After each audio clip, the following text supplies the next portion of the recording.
This is Delhi. Please stand by for the next program. This is Akashvani. On the occasion of the National Broadcasting Day and equally in connection with the 90th years of the institution as a public service broadcaster, we now bring you edited excerpts of a special bilingual discussion entitled Akashvani, The Legacy and the Road Ahead, recorded earlier this morning at the Ravi Shankar Music Studio, Broadcasting House, New Delhi. The participants are Dr. Malay Nirav, academic, historian, and veteran sports broadcaster; Suneet Tandon, veteran newsreader, commentator, voice artist, theatre personality; Dr. Swapna Liddle, historian, heritage conservationist, and author; Rama Pandey, storyteller, writer, actor, and broadcaster. Moderating the discussion is Nilesh Kulkarni, radio commentator and author. मैंने एक पुस्तक लिखी है आकाशवाणी पर called Akashvani a century of stories. वो अकेला मेरा परिचय नहीं है जिसके कारण मैं आज यहाँ हूँ।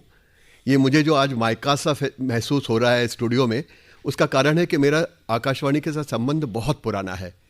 एक तो मूलभूत बात यह कि my father was a staffer in all India radio, तो जीवन भर ऑल इंडिया रेडियो का, आकाशवाणी का नमक खाकर मैं बड़ा हुआ हूँ। तो ये पुस्तक जो है ये इतिहास नहीं है, ये एक तरह का ग्रैटिट्यूड है जो मैंने दिखाया है रेडियो के प्रति, जो उन्होंने मुझे छोटे से बड़ा किया उसके लिए। तो that is one connection. And the second connection is कि मैं 7 साल की उम्र में सबसे पहले माइक्रोफोन के पीछे गया था चिल्ड्रंस प्रोग्राम में। अब मैं 70 साल का हूँ, यानी 63 साल पहले मैंने पहली बार माइक्रोफोन को फेस किया था। तो एक पहले प्रश्न के रूप में या पहली एक ओपनिंग रिमार्क्स के रूप में मैं आप सब लोगों से जानना चाहूँगा कि आप लोगों ने जब पहली बार माइक्रोफोन को फेस किया रेडियो में तो आपके साथ क्या हुआ था? हम स्वप्ना से शुरू करते हैं, then will move down the line. जी। I remember when I was about, I think I must have been around 12, that, and this is a memory which had almost gone, but this was a program, I think I'd gone with some of my other schoolmates to a children's program recording, and I think this was Gwalior. At that time I was in Gwalior. So that is my first memory of entering a studio and recording something. But the first live programs were a different thing altogether. Suneet? Well, I can't claim to compete with you. 60 years is not what I have been. But yes, certainly I can say 50 years out of the 90 I have been around, because I did my first radio programs in 1975. So I think this year I complete 50 years of radio. This was in my first year in college. I began college, and the other institution which nurtured me as soon as I left school, apart from college in Delhi, St. Stephen's College, was All India Radio, because I spent more time perhaps in All India Radio than I did in college during my college years. Actually, the first few times एक साथ ही 2-3 programme हो गए थे. I think one was एक quiz था GOS में, because I was hanging around here waiting to, I was training for roving microphone. तो उन्होंने कहा we need a participant for the quiz in GOS, general overseas service. तो I think that was the first time I actually faced the microphone. But at that time I was already training for the roving microphone, which I did next, and then In the Groove, which was all on Yuvani. And then of course when I finished my graduation, I got into both news as well as All India Radio broadcasting, that doing a lot of music programs, then commentaries at state occasions, Republic Day, Independence Day, everything. I mean, I have newsreels, feature programs. I did the whole gamut of programs that is possible to do on AI. We'd love to know about that when we come to your sex segment. Ramaji, आप? मैं तो पैदा ही यहीं हुई हूँ. मैं इनके 90 साल में आकाशवाणी के मैंने पहला प्रोग्राम जिसकी आप बात कर रहे हैं, मैंने जब माइक देखा तब मैं टोटल 6 साल की थी. तो मेरे 60 साल तो 90 में से मेरे मान लिए जाएं, तो I am senior most as far as you all are concern. बच्चों का प्रोग्राम था. आकाशवाणी ने हिंदुस्तान की संस्कृति को संगीत, साहित्य और ड्रामा में बस्तियाँ दी, बड़ी बड़ी आवाज़ें दी. उनमें एक आवाज़ थी नंदलाल शर्मा, और वो पंडित विनोद शर्मा के वो थे भाई. वो प्रोग्राम करते थे बच्चों की फुलवारी, और पहले प्रोग्राम में बहुत बड़ी स्क्रिप्ट मिली थी. कहा गया था जब हम तुम्हें कहानी सुनाएं तो तुम्हें करना है और उसके बाद कहना है अच्छा भैया आगे क्या होगा. वो सवाल जो था आगे क्या होगा वो अब भी हमारे साथ है कि अब इसके बाद आगे क्या होगा. मैं जो इस धरोहर के साथ जुड़ी हूँ, मैंने जैसे आपने कहा कोई विभाग ऐसा नहीं आकाशवाणी का जिसमें मैंने काम नहीं किया हो। मेरी आवाज़, मेरा तलफ़ुज़, मेरी ज़ुबान, मेरी सोच, सब पर आकाशवाणी की छाप है, and I am grateful to that. बहुत धन्यवाद। मनोज जी, आपके पहले अनुभव से शुरू करें। छोटी जगह से आया था, small town child, I didn't know how to handle things here. और यहाँ आकर जब सेंट स्टीवंस में पहुँचा तो जैसे किसी को अभी स्पेस में पहुँचा दिया जाए उसी तरह का अनुभव था। तो एक दिन मुझे प्रिंसिपल ने बुलाया और कहा कि can you participate in a discussion in Akashvani, in all India radio. It's a discussion for the Yuva Vani where they are going to be discussing the problem of dowry and the Indian youth. That was the topic. जब यहाँ से निकला तो एक महिला थी जो युवाणी देखती थी, कमला अशोक जी ने मुझे रोका और कहा कि आप रेडियो में काम करने में इंटरेस्टेड हैं, कभी कभी करेंगे। करते करते मुझे माइक पकड़ा दिया, और माइक बोलने के लिए नहीं, घुमाने के लिए, रोविंग माइक्रोफोन। तो वहाँ से शुरुआत हुई। जब मैं रिसर्च करने लंदन गया और BBC में जब गया मैं एज अ कैजुअल, तो मुझे अचानक कई चेहरे दिखे जो सब आकाशवाणी से गए थे। जिस आकाशवाणी को यहाँ पर अनेक रूप में देखा जाता है, उस आकाशवाणी को प्रतिष्ठा के किस चरमोत्कर्ष पर पहुंचाकर वहां लोगों ने देखा। आकाशवाणी से लोग ऑन डेप्यूटेशन जाते थे और उनमें से कई लोग ऐसे थे जो वहाँ हेड बने। रेडियो की यात्रा आगे बढ़ती रही। वो यात्रा स्टूडियो से लेकर और खेल के मैदानों तक चली, और फिर वापस जैसे जैसे उम्र बढ़ने लगी दोबारा अपने रेडियो और स्टेशन और स्टूडियो में घुसने लगा।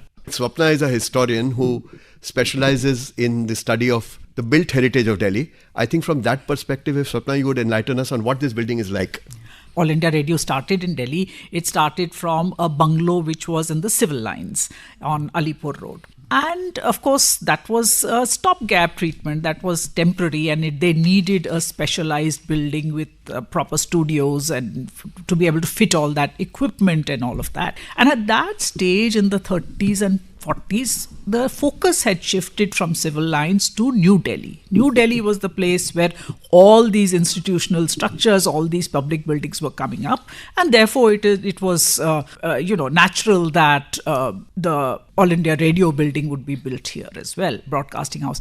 The building itself is very interesting. The shape of it is like a old sort of tape spool, but also at the same time the style chosen for this was an Art Deco style. Now Delhi has very few Art Deco buildings. This was a very modern style, the Art Deco style that they were using for this building. And I think it was very much a part of the ethos of broadcasting, that it was forward looking. It was going into the future, the mindset of broadcasting, that this was a new medium relatively, and it had to look forward. You mentioned Alipur Road. There's an interesting anecdote to go with that, which is that this building in which the studio was first located is now a hospital. And in the basement of the hospital, there's a small plaque which says this was Akashvani's first studio. And just opposite is the Department of Radio Diagnosis. So I wonder if that's too much of a coincidence.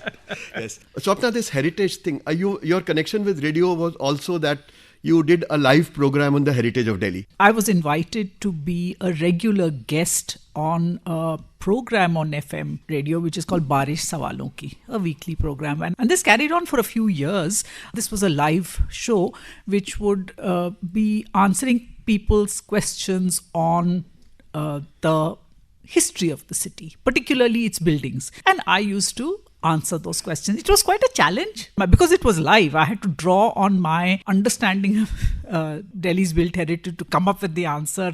किसी का text message आया कि ये क्या live हो रहा है, तो हमने उनका उसी वक्त जवाब दे दिया कि हाँ, आपने हमें मैसेज भेजा है ये कि ये लाइव हो रहा है क्या, और हम कह सकते हैं आपको, आप हमारी आवाज़ अभी भी सुन सकते हैं और हम आपको बता रहे हैं कि हाँ, ये लाइव ही हो रहा है. Suneet, moving to you. आपने इतनी विधाएं गिना दी हैं जिसमें आपने आकाशवाणी में भाग लिया है, तो I would like to know as to what was your experience moving in through the genres, I mean through various categories of broadcasting. I think this is the experience of a lot of us who did radio at that time. रमाजी ने यही कहा है कि उन्होंने भी सब कुछ किया हुआ है, ड्रामा भी किया, मैंने भी ड्रामा किया हुआ है. ओवरसीज सर्विस पे भी होते थे प्लेज, अंग्रेजी में प्लेज होते थे, और उसमें दिग्गज एक्टर्स भी आते थे, जैसे Roshan Seth I have acted with him in radio dramas many times I can say. I think it was seamless. I fell in love with radio the moment I came to All India Radio. This building अभी जहाँ बैठे हैं हम लोग, broadcasting house जो है, इसका description अभी स्वप्ना ने दिया.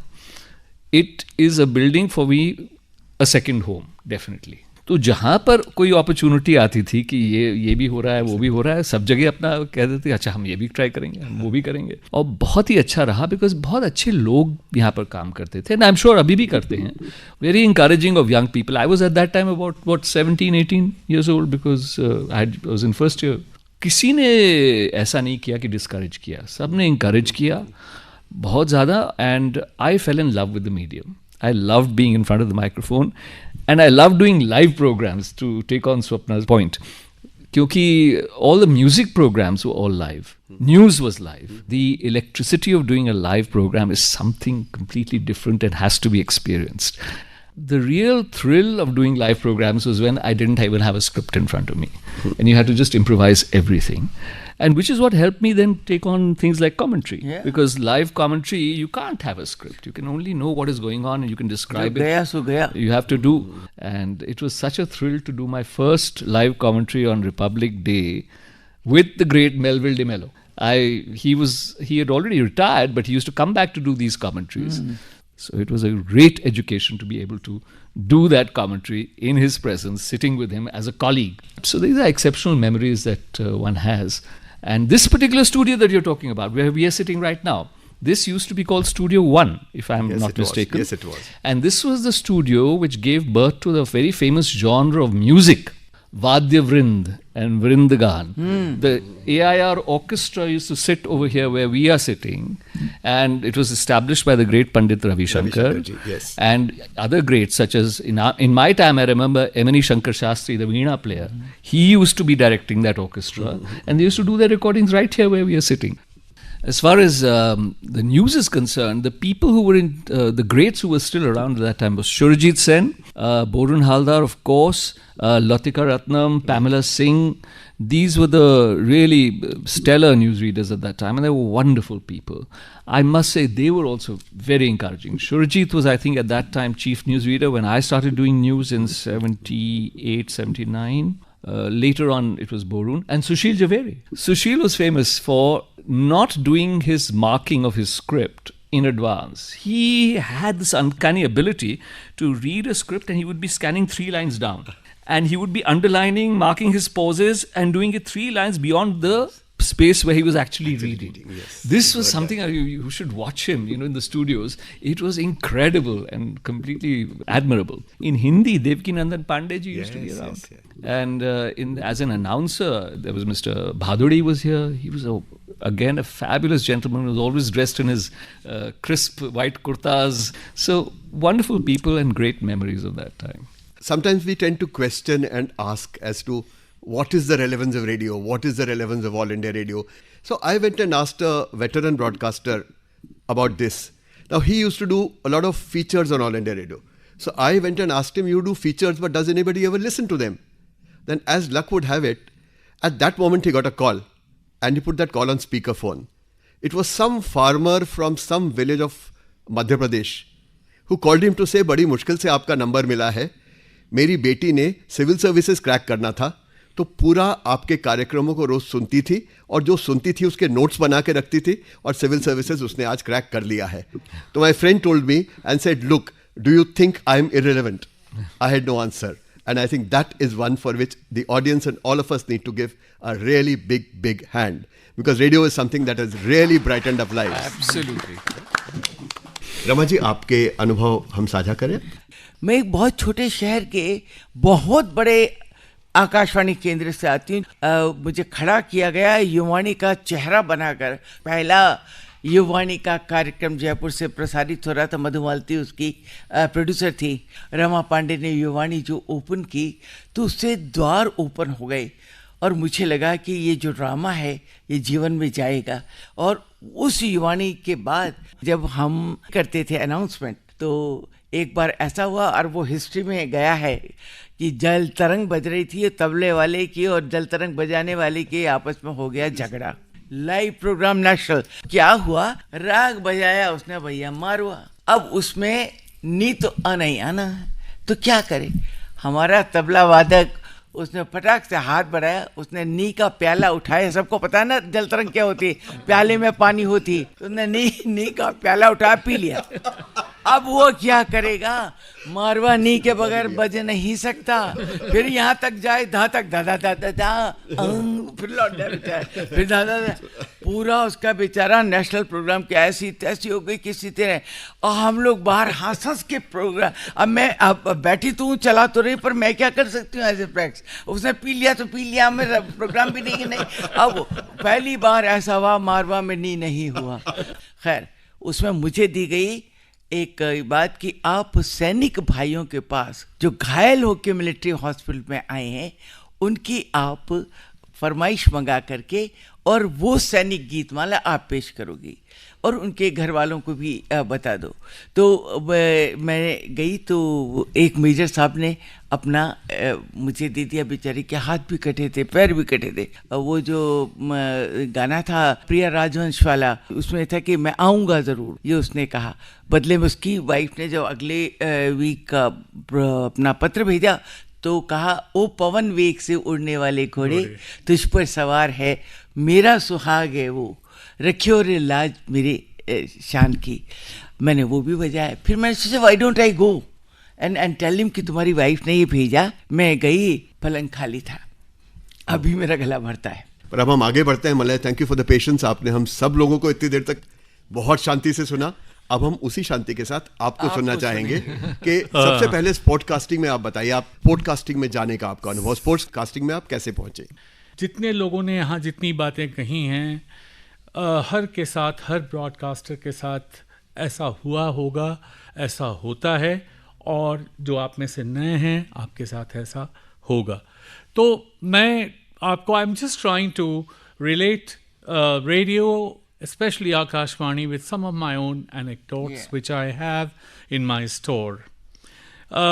मैं जब बहुत शुरुआती दिनों में, ये रमा जी जानती हैं, जो आजकल और विश्व भारती में एक जो व्यक्ति होता था ओपन करता था जाके शॉर्ट वेव 19, 25, 31 मीटर बैंड पर, ये BBC लंदन है, सबसे पहले विश्व समाचार। तो वो बड़ा भारी काम माना जाता था, अच्छे लोगों को चुन के दिया जाता था। तो पहले दिन समझिए दिग्गज, रेडियो के दिग्गज ओंकार नाथ श्रीवास्तव, बैट्समैन थे। हाँ, ओंकार नाथ श्रीवास्तव समाचार लेकर चले, और मैं पीछे पीछे बिल्कुल दुबक के कि भाई अब इनके सामने तो 25-31 की जगह 41 निकल गया, 49 निकल गया, ना निकला, फिर क्या होगा। तो मैं अपना एक प्रोग्राम गाइड आता था, तो वो प्रोग्राम गाइड लेकर मैं पढ़ता हुआ जा रहा था। तो मैंने वहाँ रखा और फिर मैंने अच्छे से ओपन कर दिया।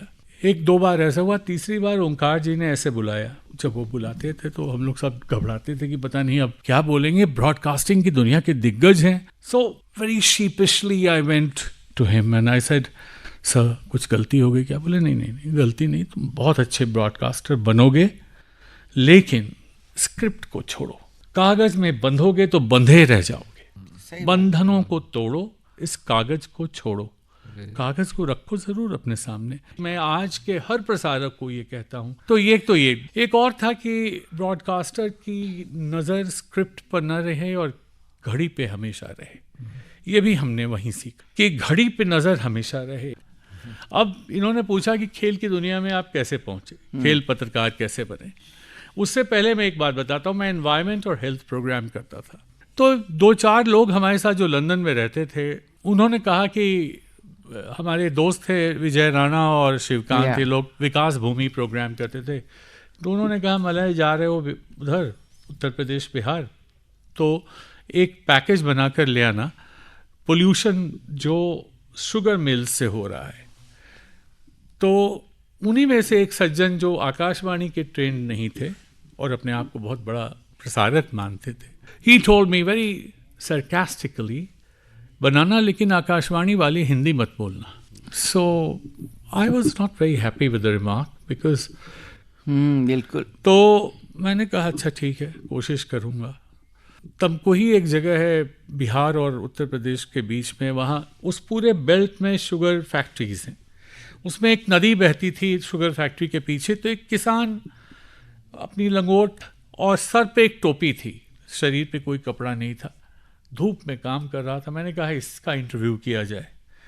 तो मैंने उससे पूछा, मैंने कहा कौन सी नदी है? उसने बताया। हमने कहा इसमें मछलियाँ भी हैं। बोली मछलियाँ तो अब नहीं हैं, मर गई। तो मैंने कहा क्या ये मिल का कचरा इसमें गिरता है? तो मेरा पूरा सवाल सुनने के बाद उसने कहा देखिए ये जो मिल है इसके अपद्रव्य से जो क्षति पहुंची है, तो मुझे लगा कि हे धरती फटो हम समाएं इसमें कि मैं इससे आया हूं कचरा कहने, या ये मुझे बता रहा है अपद्रव्य। तो उस सज्जन का चेहरा याद आया जिन्होंने कहा था कि आकाशवाणी की हिंदी मत बोलना। और अभी मैं और स्वप्ना बात कर रहे थे, जब मैंने पढ़ाना शुरू किया था, मूछदारी भी नहीं थी, तो स्वप्ना मेरी स्टूडेंट थी, 3rd ईयर में थी, हम तो थोड़ी जूनियर। तो उस वक्त हम लोग इस बात को दिखाते थे कि हमारी रिस्पॉन्सिबिलिटी क्या है। सिर्फ ये नहीं कि आप किसी को पढ़ाएं, आपकी एक रिस्पॉन्सिबिलिटी ये भी है कि आप भाषा की समृद्धि पर ध्यान दें, आप तर्कों की समृद्धि पर ध्यान दें, आप ऐसे शब्दों का प्रयोग करें जिन शब्दों को जनता सुने और उन्हें अपनाए।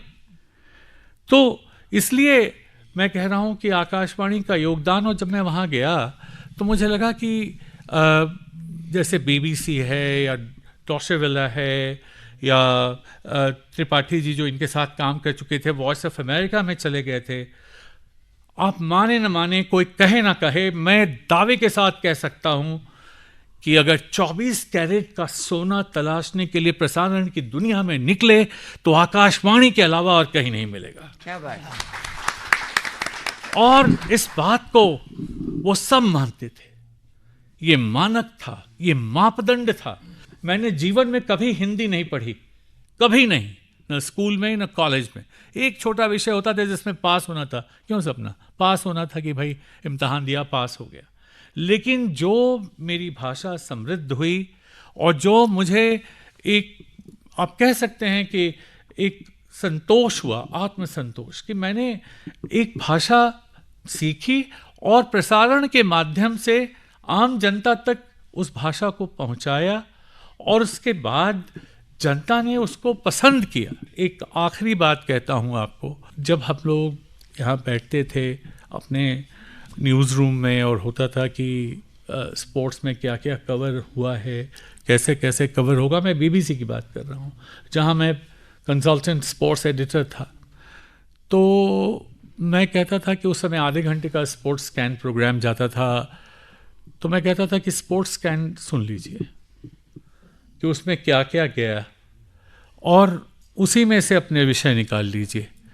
तो मैं यही कह रहा हूँ कि इन चीज़ों को देखकर आकाशवाणी की महत्ता को आप कभी नकार नहीं सकते, और आकाशवाणी जब तक ये आकाश है और जब तक मनुष्यों की वाणी है, तब तक आकाशवाणी पर कोई प्रश्न चिन्ह नहीं लगा सकता। अब मैं चाहता हूं, हमने लेगेसी की बहुत सारी बात की, क्या एक एक वाक्य में हम ये कह सकते हैं कि रेडियो को आगे हम कैसा जाते देखते हैं? What are the inputs we think we should be incorporating into Akashvani to make it more relevant to people? You have a specific comment to make on it, Swapna? I think obviously we are now going into an era where radio will be more and more relevant. I mean, people are turning away from television, and the popularity of podcasts, for instance, tells us that people are, ready for more and more into this.